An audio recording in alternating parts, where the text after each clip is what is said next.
tiri kuenderera mberi nequestion paper ratiri kuita. Tiri kuita bepa raJune 2006 ZIMSEC Ordinary Level Mathematics paper 2. Saka question 2a iri kuti factorize completely part 1 3mp plus np minus 6mq minus 2nq. In order to factorize this, tine maq's atinofanirwa kutarisa. Saka takatarisa expression yatapiwa, tiri kuona kuti ine 4 terms. Term yedu yekutanga inenge iri iyo 3mp, the second term the np, the third the minus 6mq, then lastly the fourth the minus 2nq. Saka kana tanzi factorize an expression in 4 terms, zvatinotanga kuita ndezvekuti we are going to group the terms into a pair of 2. So tichatarisa materms edu ekutanga 3mp plus np, twatamaisa bracket rawo. Tutarisa materms edu anotevera minus 6mq na minus 2nq, then twataisa bracket panapa, tichisiya this arithmetic sign minus iri kunze. Tadaro manje takutarisa bracket redu rekutanga, tiri kutsvaga kana paine any common term between materms edu ari 2, 3mp plus np. So tikatarisa tichaona kuti here we have p, panapa tina p zvakare. Saka if we factor out p, mukati muno muchasara tina 3m, because tikati p times 3m inotipa 3mp, twatati plus panapa tichasara tina n, because p times n inotipa zvakare np, minus takutarisa our second bracket. Tiri kutsvaga kana paine any common term kana kuti common factor rather yatingaita factor out from a terms edu ari 2, 6mq minus 2nq. So you can see clearly kuti kuma numbers kunoku we have 6 and we also have 2. Saka we have a common factor inopinda into both 6 na 2, and that is going to be 2. Then tikatarisa kuma variables edu mq na nq, we see kuti q is also common. Kureva kuti here we now have 3m subtracting, not subtracting but rather adding 2 acha cancel apa napa, q cancel apa, so adding n. This means that we are going to be having an answer which equates p minus 2q. Tichatora materms ari kunze, then 3m plus n. Tichatora this common bracket 3m plus n. So this is going to be our final answer. So a rundown of zvataita ndezvekuti firstly taita take note kuti tine 4 terms in this algebraic expression. Saka kana tine 4 terms tinenge tatopiwa hint kana kuti q yatapiwa panapa ndeyekuti we have to group materms edu into 2 pairs, kana kuti tofanwa magroup ari 2 tishandisa mabrackets. So ndo zvataita panapa. Then we factor out a common factor from the first bracket, p ndo yanga iri common, then from the second bracket 2q yanga iri common, maintaining this negative kana kuti this subtraction sign. Then tadaro we just take term e which is p na minus 2q, we form a bracket out of it, then tuvatatora this common bracket 3m plus n na 3m plus n. So one of my fact checkers when you are operating factorization, cannot when you are factorizing, we should make sure kuti this bracket 3m plus n should be the same with this bracket 3m plus n. Ukaona zvisiri the same, zvinoreva kuti most likely waita a mistake. Like mistake yatanga takuda kuita panapa, kuti tanga takuda kuisa a negative apa. This could have made this wrong because minus 2q times minus n would have been plus 2nq instead of minus 2nq. So let us treat this as our method number 1. And in this case, method number 1 ndiyo yandinokurudzira kuti paunogroupa uchishandisa mabrackets uchigroupa 2 2, just do semauiraita question. But let us say kuti rather unoiona in this way. So this is 1 yawe yakanzi 3 mp plus np minus 6 mq minus 2 nq, and you feel the need yekurearrange. Tongoti wanakirwa na m, saka wakuda kuti ive chi 3 mp handiti, then a term in a m inside of it minus 6 mq, then panapa inverter chi plus np minus 2 nq. Saka panapa wa rearrange. Originally algebraic expression yedu yakadai so, but wa rearrange kureva kuti watora 3 mp na minus 6 mq, desiring rather kuti 3 mp kana kuti a term ina m mukati ive united with another term ina m mukati. Taita izvi manje we are going to factor out. Before factoring out, we group using our brackets. Then panapa we are going to factor out. Tikatarisa chaona kuti we should factor out 3m rather. Kuti panapa pasare paina p, because 3m times p ndi 3mp. Then panapa it's minus pavana 2q, because 3m times minus 2q ndio equal to minus 6mq. Then panapa we add. What are we going to factor out from this bracket? So tikatarisa our variables, we see np na nq. Kuroti we can easily factor out n. Panapa tisara tina p, because n times p ndio np.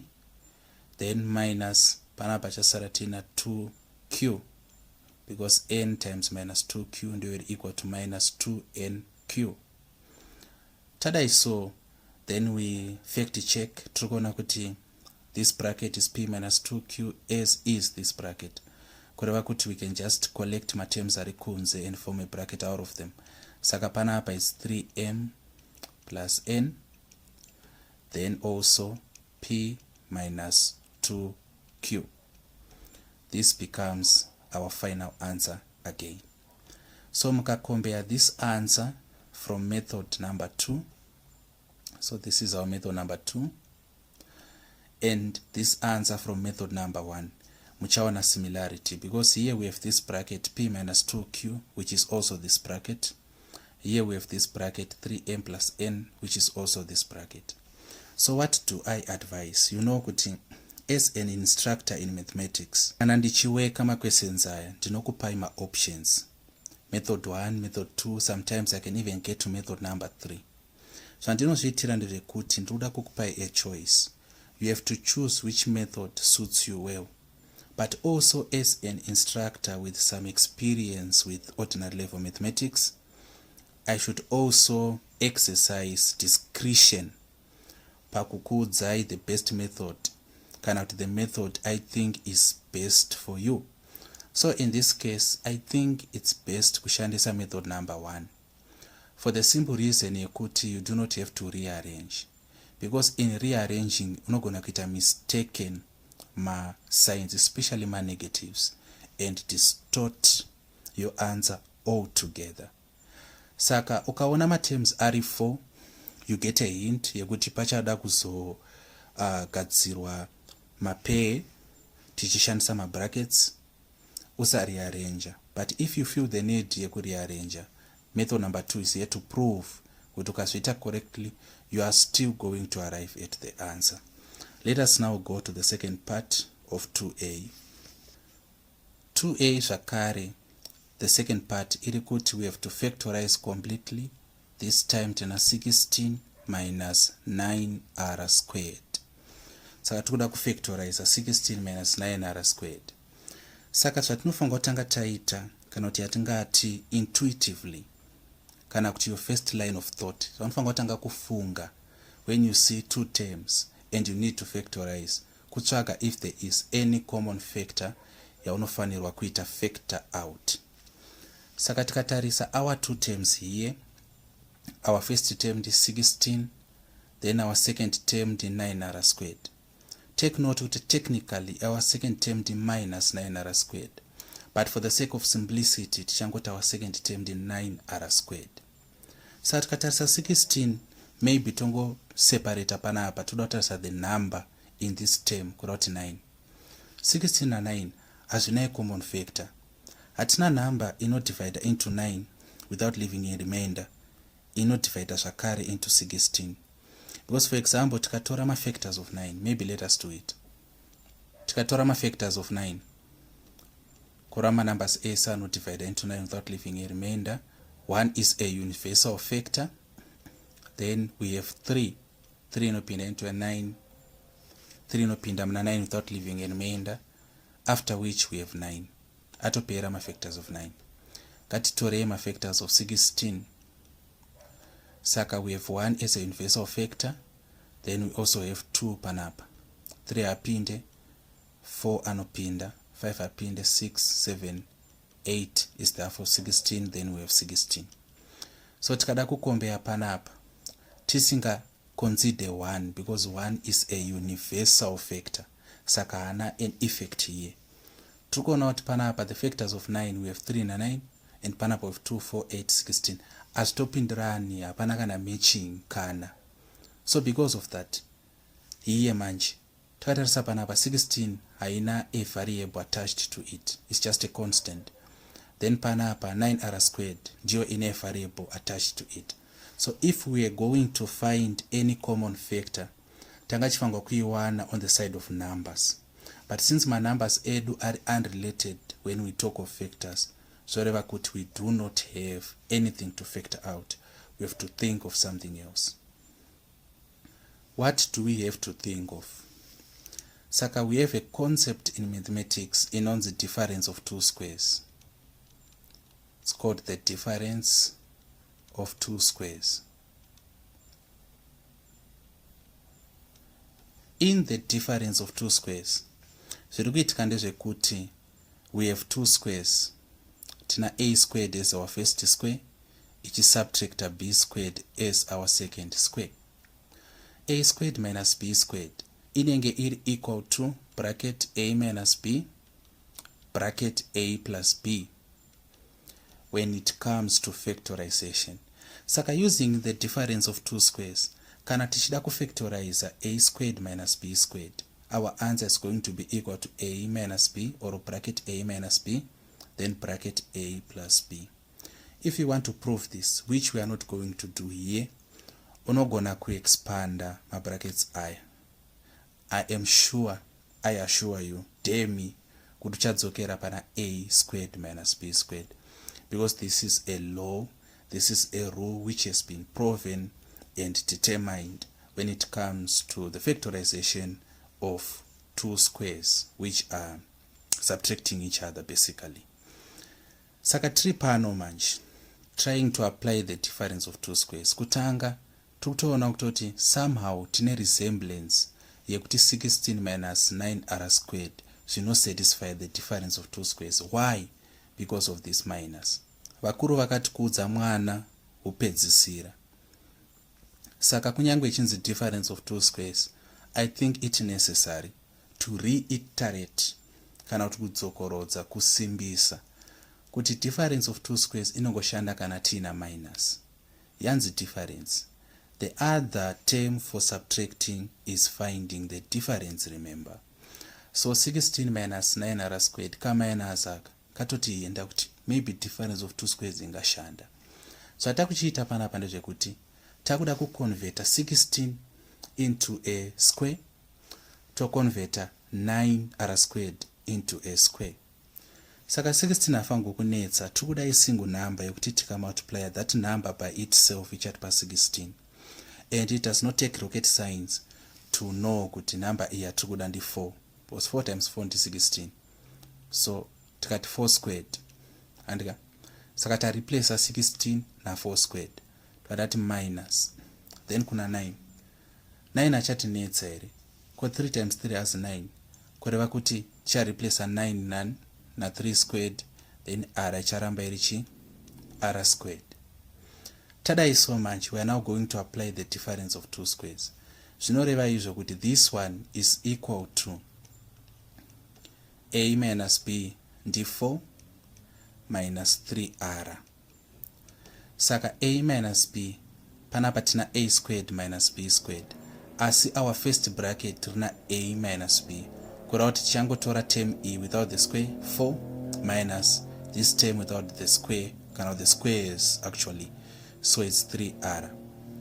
Then our second bracket is going to be 4 plus 3r. This is going to be the solution of factorizing 16 minus 9r squared. I hope you got me. Kuti ta-apply say the difference of two squares. Uye kuti taziva sei kuti tofanirwa ku-apply the difference of two squares. Zvaita kuti tizive tofanirwa ku-apply the difference of two squares. Number 1, kuona kuti hatina a clear factor yatinogona kuta factor out pana 16 minus 9r squared. Secondly, kuona kuti we have a minus sign between our two terms 16 and 9r squared. Then voila, tava apply the difference of two squares and evidently got to our answer. You want to prove it in your own time.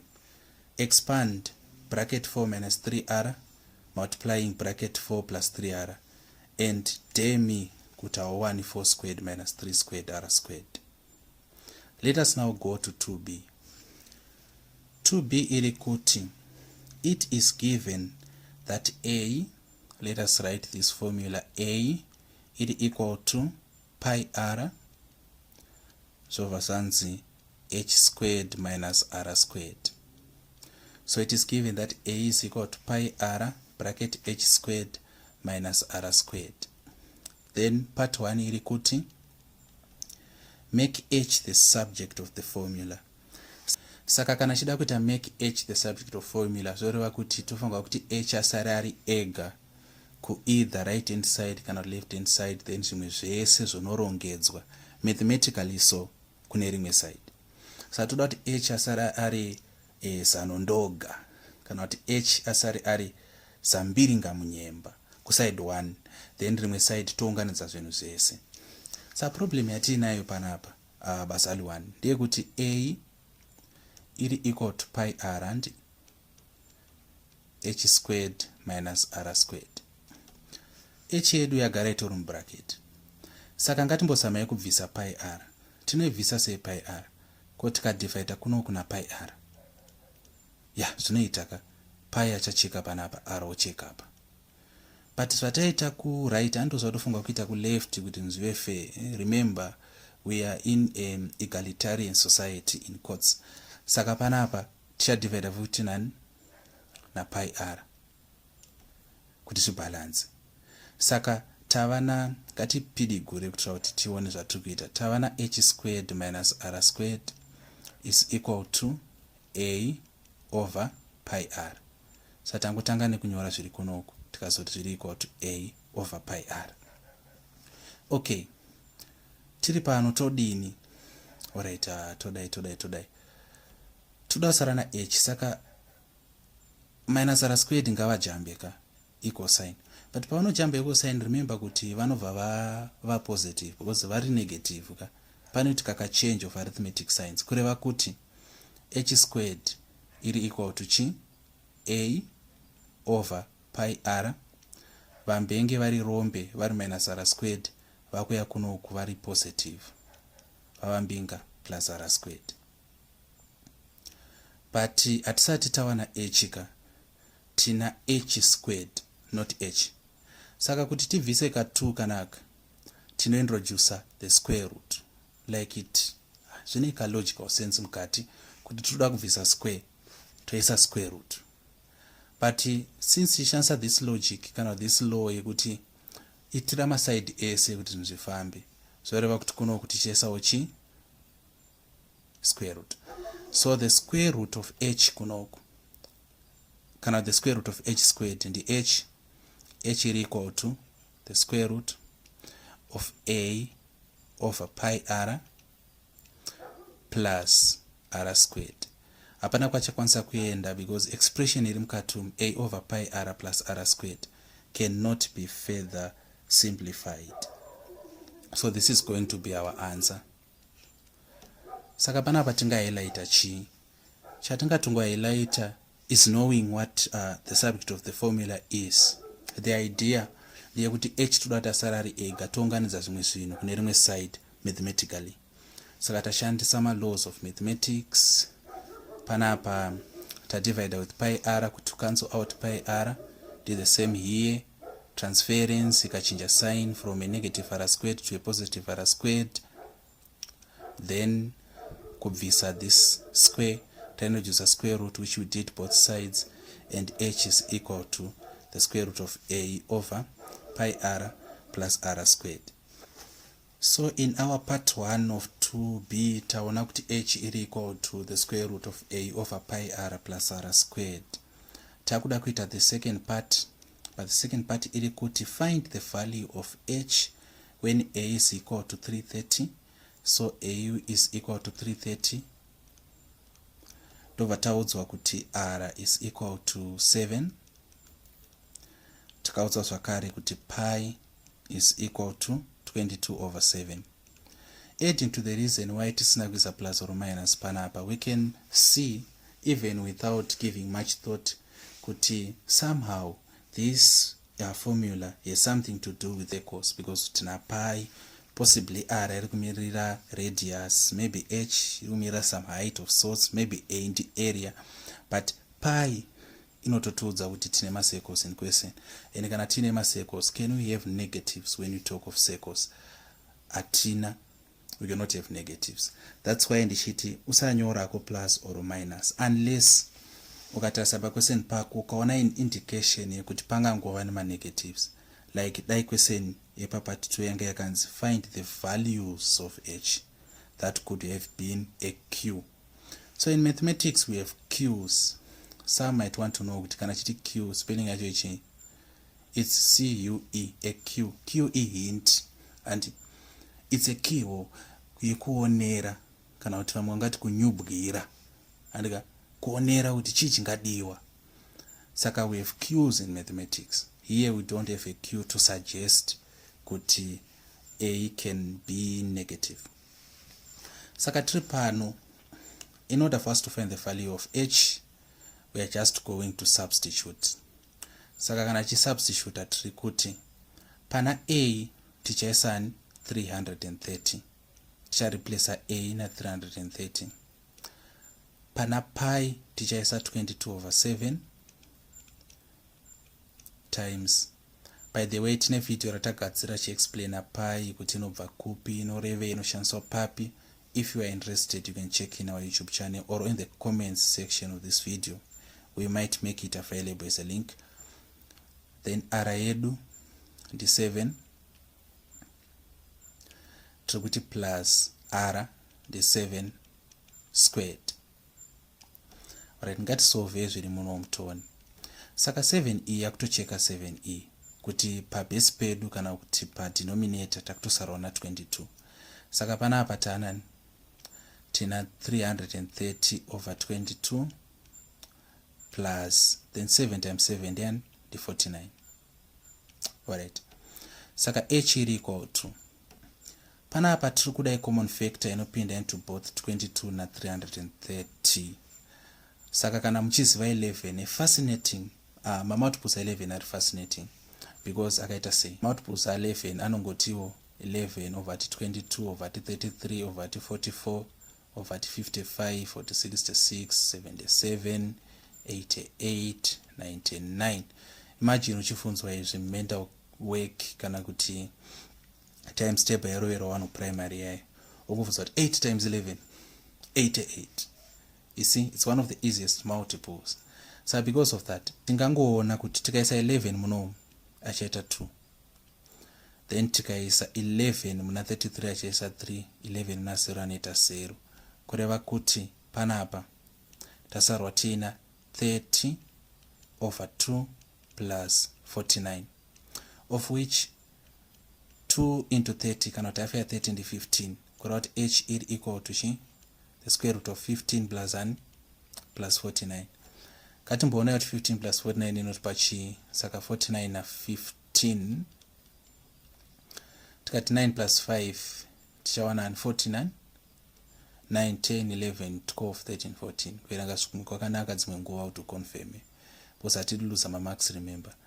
So it's 9 plus 5 14 satina 1 panapa twatati 4 plus 1 5 plus 1 6 saka tiri kuti maybe ngatiti therefore h is equal to the square root of 64 asi the square root of 64 ndi 8 ka 8 times 8 ndi 64, remember. So our answer ndi 8, as simple as that, as simple as ABC, as simple as cutting cake with a hot knife, cannot cutting margarine with a hot knife, as simple as a e I o u, whatever you can call it. So ndo mawekera tinoitai kana pakuweka kwangu paine pakunyongosha mondegerera wane Shona pakukanganisa kuti ukanganisa such asi pausinonyatsonzwisisa. Ndiri mudzidzisi anokudai chose, saka bvunzai muma comments section. I am sure to attend. Ukabvunza question kuti pama minutes akati andanyazonzwisisa kuti mapaita sei, I am sure to explain to it I am sure to explain to you in a video or some other way. Kana mabatsirika nevideo iri, please subscribe, share and like. Kuitira kuti mupewo vamwe rubatsiro rwamawana pachena. Otherwise, thank you and I love you.